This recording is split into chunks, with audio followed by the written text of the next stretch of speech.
to be able to present to you today. I've just got a few slides on unconscious bias, which I'm sure most people in this audience has heard of, but perhaps you haven't seen some of the landmark studies in this regard. And the reason that I want to speak about this is because looking at the audience, the majority of people here are women. And so it's really women who are mostly researching women's health. And if you are at the mercy of unconscious bias throughout your careers, you're going to have less grant money, which I think is a recurring theme that we're going to hear about. And so what is really important, I think, is awareness. One of my roles as Senior Advisor to the Provost on Women Faculty is to do equity training. It's not just about women, but for any of the equity groups. So unconscious bias is a type of thinking that it's basically societal. Everyone is susceptible to it. Everybody has some type of bias. A report from Malcolm Gladwell just over a decade ago indicating that in the U.S. about 15% of men are over 6 feet tall, but they're disproportionately represented as Fortune 500 CEOs, which is ludicrous. There's really no correlation between leadership ability and height. So we all do it, and I'll come back to that in a moment, and it's really important for all of us as reviewers, as mentors, to understand our own biases, and that really has a limitation in terms for hiring, for grant evaluation, for evaluation of papers. So a couple of examples. This one is actually from Science, so that's one reason why I selected it. It's a classic study. This particular case is only 5 years old, published in Proceedings of the National Academy of Science, but a classic study where they took a CV, they sent it out, half of the names had a male name, half of the names had a female name, and they looked at the results with respect to mentoring, hireability, competence, and starting salary. And the results are here. So the blue bars are showing how the evaluators evaluated the CV that had the male name. The yellow bars are indicating how the CVs with the female name, again, it's an identical CV. These should be equal, but they aren't. And it didn't matter who was doing the evaluation, male or female. Both were comparable in terms of their bias in favor of the male student and against the female student, and this is for a lab manager position.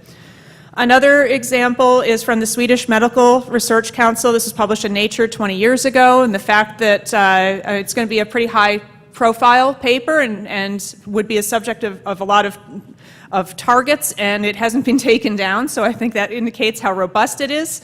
And they found that women were getting postdoc fellowships from the Swedish Research Council at about 50% the rate of men, and wondered why is that? So they did a Freedom of Information request because the Medical Council didn't give the information willingly, and they compared what the scores were that the Medical Council had given versus an algorithm that they had come up with. And that algorithm was based on some metrics that we all do in the back of our minds, which would be total numbers of papers, first author papers. They used impact factor. At that point, it was probably valid as opposed to now, and citations in a particular year, first author citations. And so they used that as a numerical objective metric, and the data are here as shown. So on the horizontal axis, you can see that that's the number that was given by the researchers. On the vertical axis, you can see the number given by the Swedish Medical Council. The key is that women who are really deemed excellence by the objective metric were given a score that was comparable to men who were really mediocre. And that's just really disturbing because these women would have had either 3 more science or nature papers than a male counterpart for a postdoc fellowship, not a career award, or 20 more papers in a top specialized journal. And that's virtually impossible to accomplish. And this carries out through someone's career, so it starts very early. As we'll see, the implication is that it's going to affect women's health research. So what I do encourage you to do, 2 things. One is to go to the Harvard Implicit Association test. And there are a variety of these on a number of different topics. Determine what your own biases are so that we don't perpetuate this. And then also, With a work-learn student, we've been able to develop a compilation of unconscious bias studies, and so there's some repetition in these. They cover a number of different topics, and they can learn more about that and try to get information out in that regard. Thanks. Thank you very much, Jen. So you can see, we really do mean lightning. So next up, we've got Liisa Galea.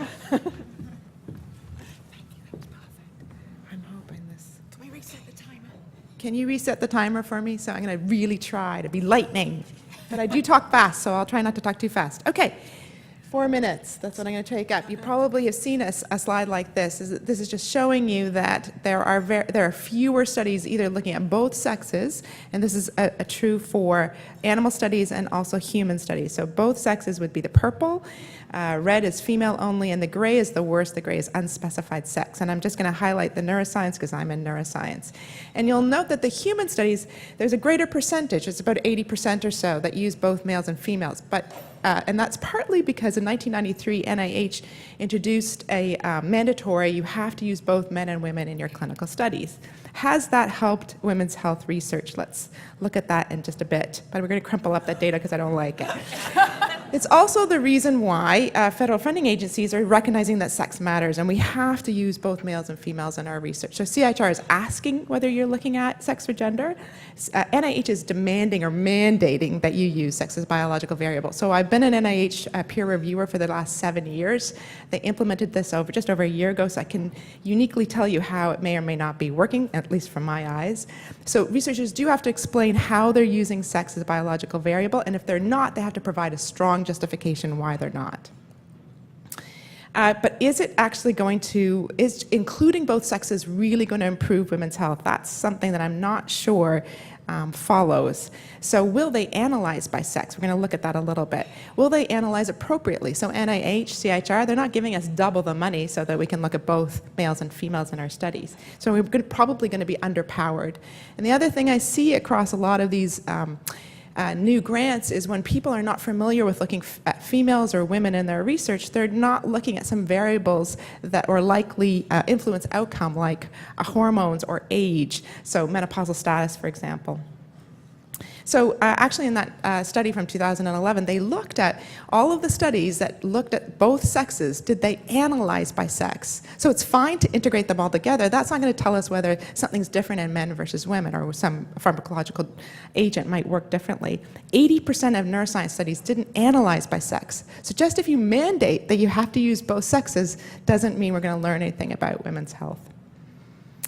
So I think I put two-pronged approach. It's not two-pronged, it's multi-pronged approach. But yes, it's important to include both sexes, but it's more than that. We have to consider age and hormonal status. Puberty matters, postpartum matters. I'm certain that drugs work differently in the postpartum than they might in other stages of a woman's life.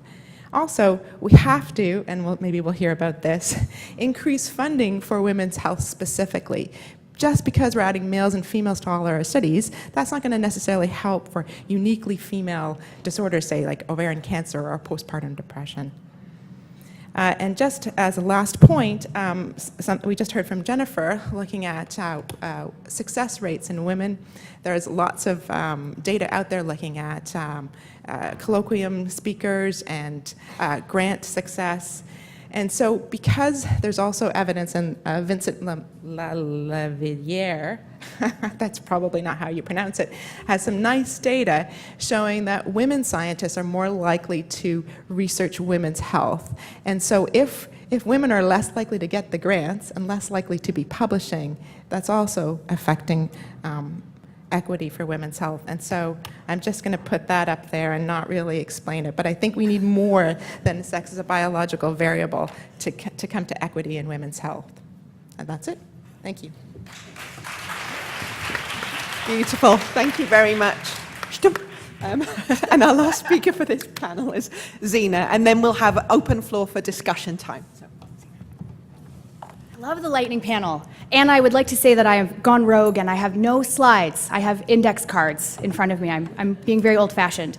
I really want to say that there are a million things I could say about equity as it relates to health research and health research funding more generally. I've been working in the health research funding world at CHR and now at the Michael Smith Foundation for the last 10 years. And I'm a queer woman and I'm a feminist and I'm passionately committed to social justice in my personal life. And so really thinking about how do all of these lived experiences and awarenesses and professional experiences weave together in the way that I think about this, which is a long way of saying I have a lot to say and I'm going to really condense it for the 3 minutes and 23 seconds, 22 seconds that I have, with certainly opportunity for more conversation. So from a funding agency perspective, I think really there are kind of two main things we can think about.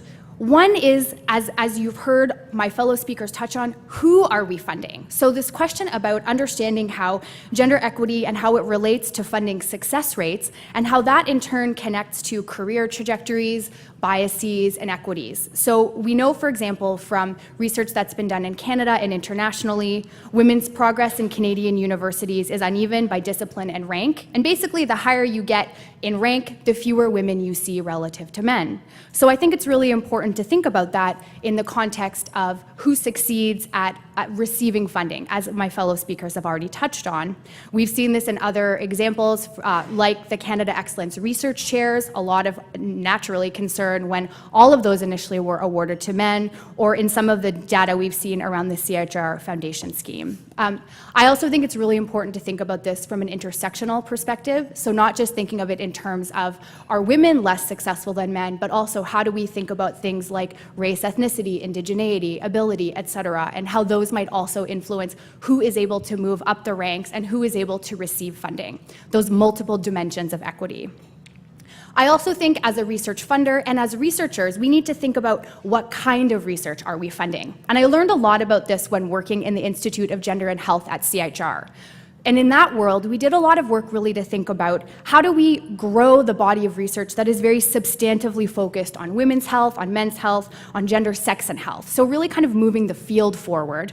But at the same time, how do we also foster the doing of research that appropriately integrates gender and sex considerations? So maybe it's not the core variable of interest, but we want to know that, for example, you're including male and female animals or cell lines if that's applicable to the work that you're doing, which certainly is often achieved through mechanisms that facilitate integration, like the mandatory sex and gender questions that CHR uses, and I was part of the team that helped make those happen. Also, the requirements NIH has around accounting for sex as a biological variable. We also see funding agencies try to grow capacity through things like training and capacity development, and also making sure we have the right evaluation criteria for our grants. Because it's one thing to mandate the inclusion or to have mandatory questions, but are you being assessed on that? And then, of course, are you actually doing the analysis? Are you publishing? It's really about thinking about the whole research pipeline. There's some interesting conversation about this that's happening right now in the larger Canadian context. Some of you may have been just as excited as me, possibly less so, to read the recent NAILA report. That's the Federal Fundamental Science Review that was published. They've got a whole section on equity, and they talk about the dearth of data on equity and diversity in Canadian research. So that's a gap for us in terms of how we're tracking how we're doing. They say right now that there's currently no consistent accountability frameworks and principles to guide policies, data collection, and reporting across granting councils.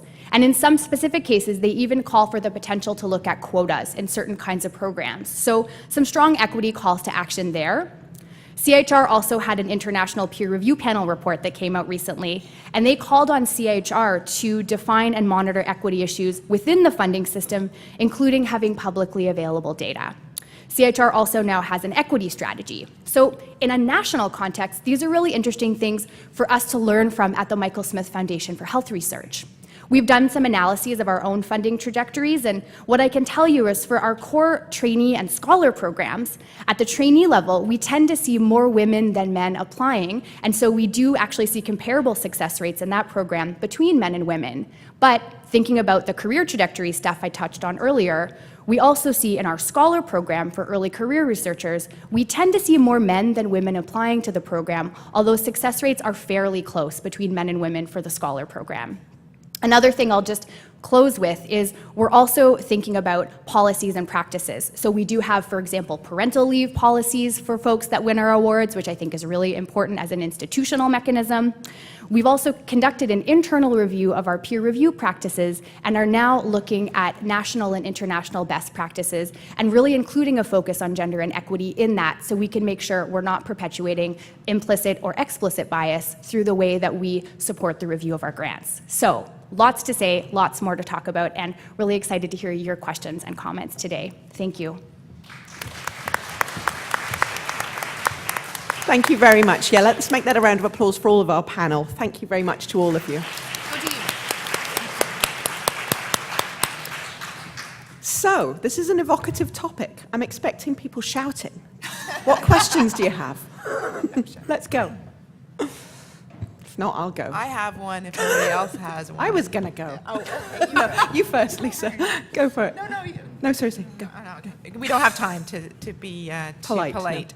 I have one for Zena as being in a funding agency.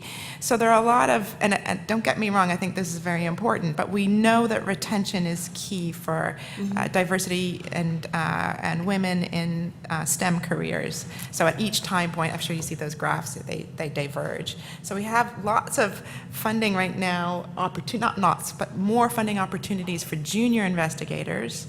Nothing I have seen any in the sort of last 5 years for mid-career or senior investigators. And if those are the ones that are slipping through the cracks, it would be nice to see, is there any, I know that Michael Smith used to have them, but is there any sort of, anything in the works for more senior faculty?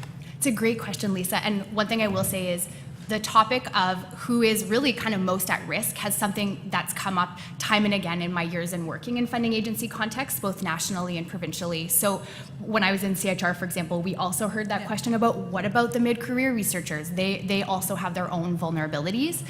Currently within the MSFHR funding program context, we have our core trainee, which is a postdoc program, and our scholar program, which is early career, so that first 5-year period.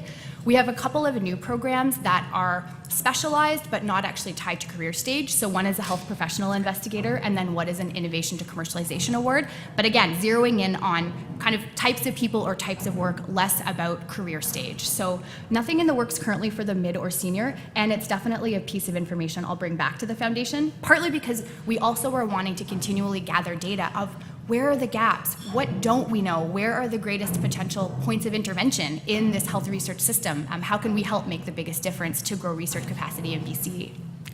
Great, we have a question over there.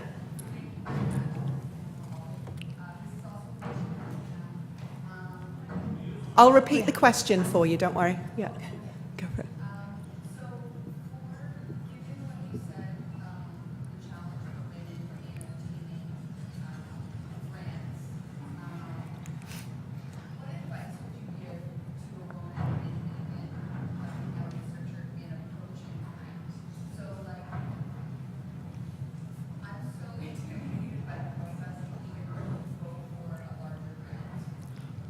Great.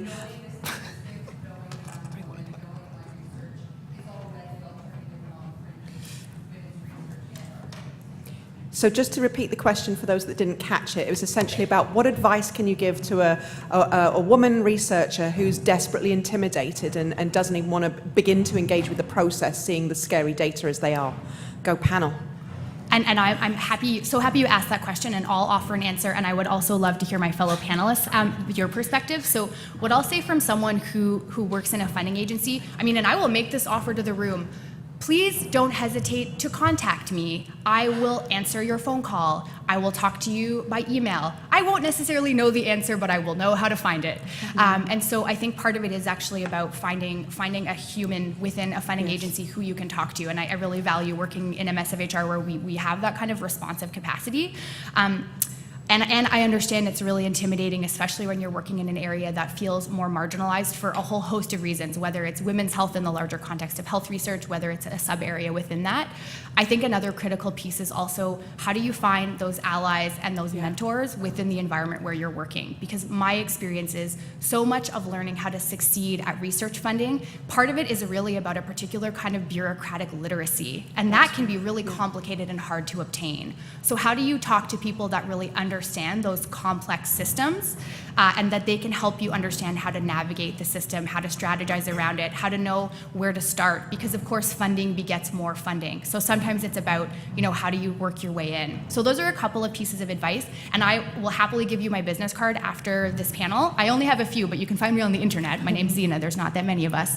And sincerely, I would be happy to talk with you personally as well. Lisa, go for it. I just want to say that one piece of advice that I have been given is, don't ask for so much. Don't ask for too long of funding. I think that's the wrong advice completely. So there is some data out there, even at UBC, that I'm privy to, showing that men and women differ by a lot by how much they ask for this is for specifically CIHR funding. So yes, we all have across the board cuts, but you want to ask. You don't want to ask for you want to ask for something reasonable, but don't be afraid to ask for what you need. I think as women we have this tendency to ask for, I don't want that big piece of chocolate cake. I'll just have a tiny piece of it. But I think it's important to ask for the piece you're going to eat. Yes. Great. Jen? Sure. And I can comment as well, just please do not get discouraged. For one thing, for those of us who are actually studying the numbers, if women are opting out from even applying, it means that the success rates are even lower than what the data indicate. And I don't want you to waste your time if you really think that you don't have a chance, but I think you can't get funding if you don't apply. Now, somewhat controversially, one thing I can say is that women tend to use terminology that gets them ranked lower in grants. I think that this may be the case, and whereas men tend to be more direct. And on the one, so I say this is controversial because I don't think that I just did it. I don't think that women should have to change how they actually express themselves. They should be evaluated on the merits of the proposal, not on what some people would define as that wishy-washy terminology, because that terminology oftentimes is accurate, but we don't know the answer. But the reality is that you are evaluated on that basis. Yeah. So I hate giving that advice, but just bear that in mind. So I think you're hearing some stuff around things that we can do to work within the system as it currently stands, but I'd like to hear more about what we can do to change the system. Yeah. But I do want to hand over to Geraldine, who has a question.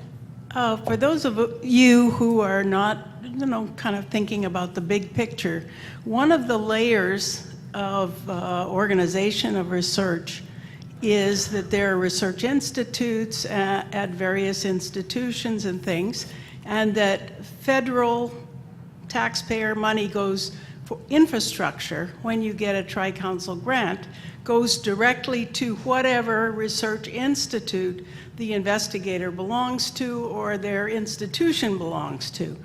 And I want to ask both Jennifer and Zena about overview of equity related to the dispensement of funding from research institutes and the decision-making about which groups become a program or a center within each research institute. Great question, thank you. Do you want me to start? Sure, go for it. I can't speak directly to that question, but that I'll take that under advisement. I've got a number of projects that are ongoing, including looking at Tri-Council funding for researchers at UBC.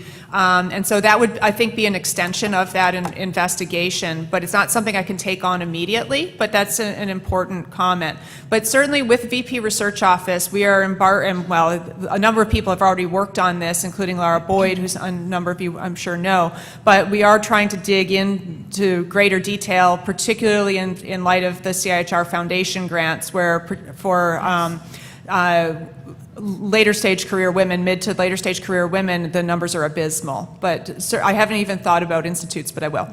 Thanks, Jen. Yeah, and it's a really interesting question, Geraldine, and not something I know the answer to, in the sense that I would imagine probably a lot of it is decided at the institutional level, right? Whether it's within a university context or within a hospital environment, for example, unless it's someone that's applying to a federal competition like a National Center of Excellence or something like that. So probably, I would imagine many of those kinds of institutions are actually formed within larger institutions rather than through funding mechanisms, I think. See, again, we're doing this sort of gendered qualifier, but I also feel like I don't actually know the answer to that sincerely, so I'm pretty darn sure. The other thing I would name, though, that I think is one other layer of equity that I'll bring into this conversation, so this is an aside, but I think it's also relevant, is one of the other dimensions of equity that gets talked about and sometimes overlooked is the large institution versus relative to the smaller institution. And sometimes that also layers onto geographies, right? Like I grew up in Thunder Bay in northwestern Ontario where there's Lakehead University, great university in a northern context. How would Lakehead compete against University of Toronto, for example? I've had similar conversations in BC around, say, UBC, and then also the amazing work that's happening at UNBC. So I want to name geography as well, and I think that that's another dimension of equity we should think about in terms of what becomes an institute, where does the money land, and how does that build into this conversation as well? Thank you. And I'm afraid we're going to take just one more question in the interest of sticking to time. But please, go ahead. Okay. In Sheryl Sandberg's book, Lean In, she spoke about women who were looking to advance their career. They were looking at a job up from the current one, and they felt like they had to have almost 100% of the qualifications or requirements of the job, whereas men were like, oh, I've got 30% of it covered, I'm going to apply. And is that maybe mentality part of the problem with equity in women's health research? And if it is, maybe we need to look at how women researchers or scientists are mentored. Go. Everybody's champing at you. Yes. Yes, and not to be too glib about that, absolutely. I almost didn't even apply for this position for a senior advisor because I looked at my predecessor, Rachel Kuski, who had been head of math, and I thought, I don't hold a candle to her in terms of the administrative capability. And I had to be encouraged. And I think it's really important to encourage people and frankly, I think a lot of men really need the encouragement as well. There's a certain type of person who's always out there, always got their name under consideration, but most people simply aren't. And if we really want to get diversity in terms of leaders, whether they're research stars or academic leaders, we need to really encourage people, and so keep that in mind. It doesn't take anything to give someone encouragement. I'm just going to say something that sort of touches on that, to say two things, but I'll be really quick. It took me 5 times to get my last CHR grant. 5 times. It was on the aging maternal brain, but 5 times I got it, and that's not the only 5th time grant that I have gotten. So I think it takes applying and it takes perseverance in the current system. But I really would like, as Janine has already said, to see what can we do to make it a better system. Mm-hmm. Yeah. And go ahead. What I would offer, and I think in some ways actually this is almost another dimension of what you were talking about earlier around how we may and how we do have implicit biases. So we are perpetuating inequities. We also are bodies existing in inequitable structures and systems, right? So as I said earlier, and I feel like it's important to locate myself in this way, so I'll repeat it. I'm a queer woman. I am a cisgender woman. I am a person who grew up in poverty and who currently has a lot of financial privilege. I have a lot of education. All of these things are connected. I'm a white person. I'm a settler on Indigenous land, right? So I am existing in a context of inequities that both advantage and disadvantage me, and that absolutely affects not just how I move through the world as a person in relationship to others and to the land, but absolutely also how I move through systems and structures. Sometimes it creates ease for me, sometimes it creates barriers. So we can't just think about inequity as a thing we research or a thing that applies to the people we study. It also is something that we are walking with in our bodies every day. And I think that that's a critical lens to bring into our relationship to equity and inequity. I agree. It brings back something that Erin opened the last session with, this idea that in order to stigmatize, and we're sort of talking about that in a slightly different way here, but in order for groups to be privileged or unprivileged, there's a power dynamic in there. And we do have power, we do. So it's recognizing it in ourselves and figuring out what we can do with that to change the system so that it works better for us, I think. And maybe we'll close it there, but please join me in thanking our panelists, and please continue the discussion at lunch. Yay, panel!